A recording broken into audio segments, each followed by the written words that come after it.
We're going to look at the best Week 1 finals moments in the deep dive this morning, and I fell in love with finals footy as a 16-year-old when I watched North Melbourne v Hawthorn at Waverley in a knockout final. And I'll just throw to some audio of some vision of David King. The scores are tied. Dennis Pagan wanted him to take the shot early. He didn't. And let's take a look at David King as a young bloke in action. Short, in towards centre half forward. King. Pritchard on the mark. We've got 10 seconds left. 8, 6. King, you must get the football onto your boot, because if he can't get the distance from here, we have extra time. And look at Dennis Pagan. He is just so disappointed that the boy didn't get the ball onto his boot a little. Here's King. He's got onto it. It is a big, big kick, but it's rebounded. So good kick there from David King, but what him not taking that shot did help is that we saw the King in action a bit longer. 5 minutes each end, Damo, and Wayne Carey and Chris Langford had a great battle, but the King turned it on and got North home. Ended up with 6 that day, Llordo. Was playing with a broken or damaged calf that he probably shouldn't have been playing with, but an amazing. And from one... I was just wondering what Dennis's response was to Kingy in the rooms afterwards, even with a win under there. Didn't matter. They got the win after that. So from one icon to another in Buddy Franklin, 2007, his first final, the Hawks' first final under Alistair Clarkson.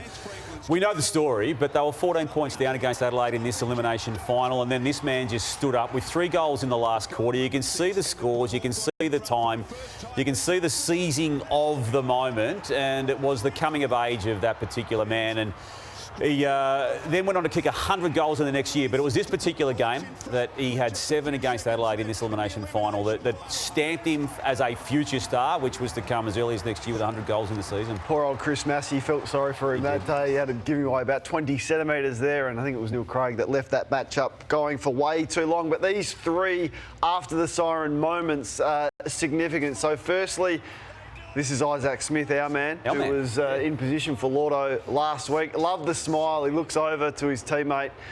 Unfortunately, look at all the players on the mark there. That one just drifts to the right and he misses.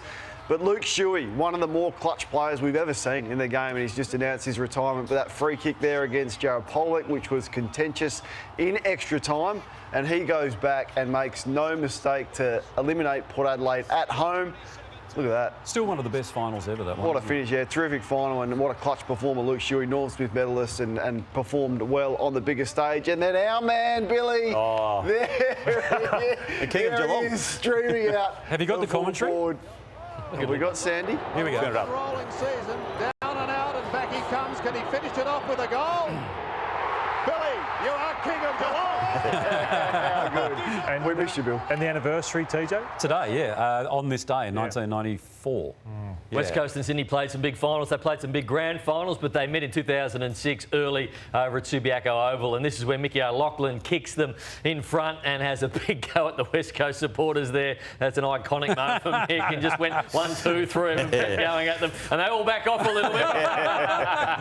And then they go again. That's great. Now, you'd remember this one, 1999. Wasn't a good night? No. Well, you did your shoulder in this game. Did my shoulder in this game. This is the West Coast Eagles and the Western Bulldogs. Mick Malthouse's final year as West Coast coach. And you can see him, just the emotion that he was going through at the time. Eagles got up to win by 5 points. And it was an amazing game, considering, like Scott Cummings, for example, only had about 4 touches but kicked 6 goals. That man there, Glenn Jakovic, who we saw earlier, had a night out with 28 touches. It was an extraordinary night. You can see Mick there just emotionally drained, and it's the players getting him around him there. It was amazing stuff. When did you do your shoulder? What, early in the piece? It was about the 3rd quarter. It was so windy that night. We kicked the ball out in the bounds on the full so many times, and we went in raging favourites. The West Coast were no chance of winning that until they did at the end. So I thought that was the best chance we had to win a premiership that year, even after 97 and 98, and we coughed it up that night in the wind. North Melbourne and Essendon didn't like each other. In 1998, the final system was 1 played 8. So we finished 8th. We weren't much of a chance. And here's Kevin Sheedy talking about Mark Dawson and Greg Miller. He called one a pink marshmallow and one a white marshmallow. So that's where he was a freak at building up games and finals, which he probably didn't think we could win this game of footy. And there he is talking about them.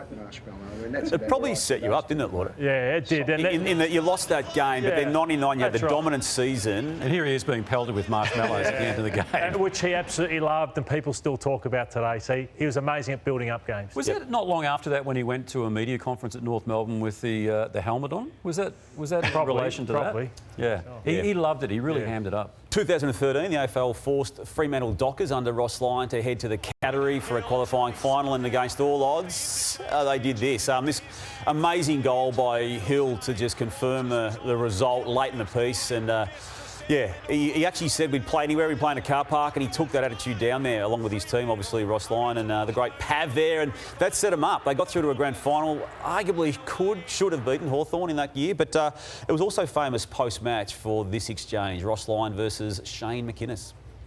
Well, I think you're out of line because what I saw some Dockers players go down off the ball. I'm sure Yeah. they were as well, but Yeah. did you have a message to your players in particular? What do you think? I don't know, you tell me, you're the coach. Well, I just think it's a silly question. We play within the rules. Zach Dawson's game, Ross would have knocked it out. I think he's been for the first month. Yeah. What's your name? Mine? Yeah. Shane. Shane who? McInnes. Okay, that's the best question you can come up with after 2 hours of footy. You're quite brilliant, Shane. Yeah, terrific. It's beyond belief that we can play 2 hours, put on a great performance, and you put up with that garbage. Loves a bit of combat. Big Ross. I love it. Llordo, it's been a while since the Bombers have had their last finals win, 2004, and this was the day that it happened. You were a part of it. My man, well, there's Hill, big Hill drifting forward and kicking that goal. My man Russell Robinson for the D's kicked 3 goals, and Llordo, your performance was strong as always. 16 touches, 4 goals. A little bit inaccurate if I'm going to give you some honest feedback. 4 goals, 5 on the day, but it's been too long. Like, we've seen how good it's been for the competition to see what Carlton have done this year. They've got to get themselves back because the game, the league is better when the big clubs are playing finals, as we've seen and highlighted by Collingwood and Carlton this year. You should have seen the look that Llordo gave you when you mentioned the inaccuracies. Yeah, That's fair enough. Go all the way back to 1987, and arguably there was no bigger name in the competition back then than the Wiz, Warwick Kappa. And this is what he was doing. Have a look at that, just like an ironing board on its side there, and he just floated up and took that mark. Back in 87, Damo, there was no bigger... I mean, he carries on a little bit. We saw him with the gold chain at the game the other night. But this is the carry on. He reenacted that this year. But he was bums on seats. He was a genuinely good footballer in his day. He mucks was around now, but he was good. Kicked 100 goals. He kicked 100 goals in that year. He kicked 92 the previous year. And I love all his rubbish that he carries on with, how he was up on Langford's back and then he got a message from air control that there's a plane coming through. I love all the stuff he carries on with. And you're right, Brownie. There was no bigger name in the game. But should you have said no to that, though? Sometimes you can say no. Sometimes. He was good enough to give me his time. You got to say no, Damo.